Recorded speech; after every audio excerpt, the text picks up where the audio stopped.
Micah Parsons is one of the best players in the NFL. He's the highest paid non quarterback in league history. The Green Bay Packers traded a ton to the Cowboys to get him. This week, he faces Jerry Jones and his former teammates for the first time. Micah, obviously it's a big week for you, going to be an emotional week for you. How do you channel that? How do you when you go out there make sure that you're taking care of what you got to take care of? You know, um, for me, I accepted my fate weeks ago when the trade happened. So for me, it's just all about playing another game and just doing what I do best, and that's just be a disruptive football player. I think the media and the fans are trying to blow it up to be such a big thing, but I just look at it just another game at AT&T. Oh, it's certainly another game. Some familiar faces, right? So if you get that opportunity, it's Dak. Are you gonna mingle? Are you gonna talk to? Like, have you figured out what you're going to do before the game? Talk to some guys, catch up with some guys, or Yeah, I try mean, not I to? I don't never really go out doing warm ups anyway. So like for me, I like to just channel in all my focus on the minutes I got to play football. What's it been like for you, Micah, going to Green Bay? Obviously, a historic city, historic team, very unique in that the traditions, the culture, everything they have built there. What has that been like for you, and what have you enjoyed most about kind of getting acclimated over there?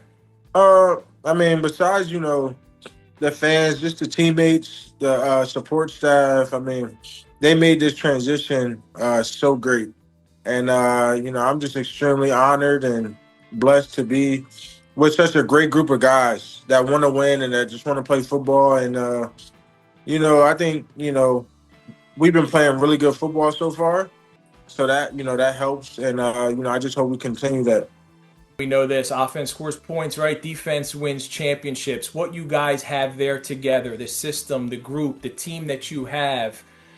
How far can the Green Bay Packers go this year? You've tasted some success before in Dallas. You've seen what it's like, but obviously the pinnacle, right, Micah, is to hoist that Lombardi.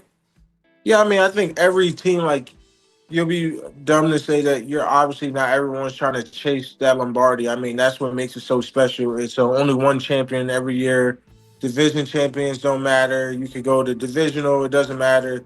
It's all about getting to that big game, that big dance, and winning it all. So obviously, that's in behind, and that's in the back of everyone's mind is how do we get there?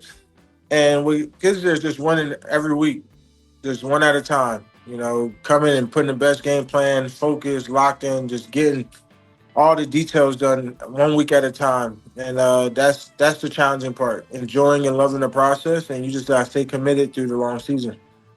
Those are the team goals. From a personal standpoint, I know you're driven by wanting to be the best at your position. You're the highest paid ever non quarterback in the history of the NFL. I know you're on a path, and I've said this before, you're on a path to Canton somewhere down the road, even though it's only 4 years in. How much does all of that stuff motivate you to be that guy?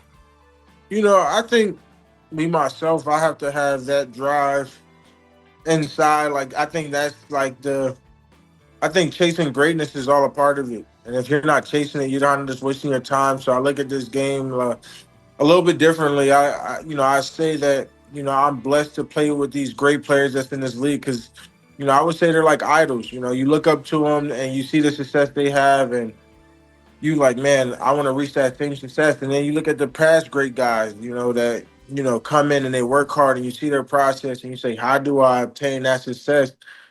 And I mean, obviously everyone wants to reach Canton one day, but that's the hard part. You got to do it consistently for a long time. So you got to look at like how did these guys sustain that for such a long time? So for me, I would say, me personally, I had a great start, but I would say each year I've gotten better. I gotten smarter. I gotten wiser, stronger. So I just got to keep having that will to want to get better and put my best foot forward every year.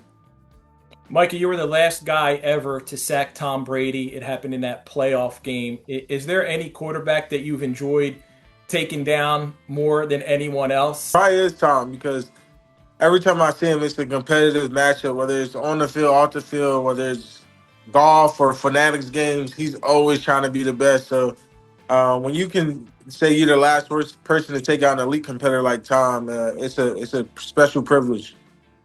And what if you get that opportunity? I know you will want to with Dak. What would that feel like?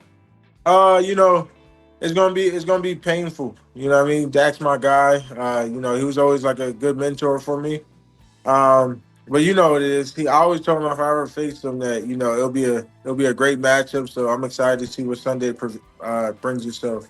Micah, you've partnered with Product Madness, NFL Super Bowl slots. Tell me about that partnership, what you're doing with them, and really kind of what got you excited about it. Yeah, I think it's cool. I mean, if you're someone like me that kind of just likes having fun on your phone and you love being around sports, and it's kind of a way to stay connected. It's like sports at home. You know, it's for people 18 plus. You know, and it's free. I always say the term if it's free, it's me. You know, it's a great game just to stay busy. If you just like to See if you like to win. Like if you like to win, I done won some good money on just playing it, and it's just free, very fun, and I just think it's a joyful game product that I think a lot of people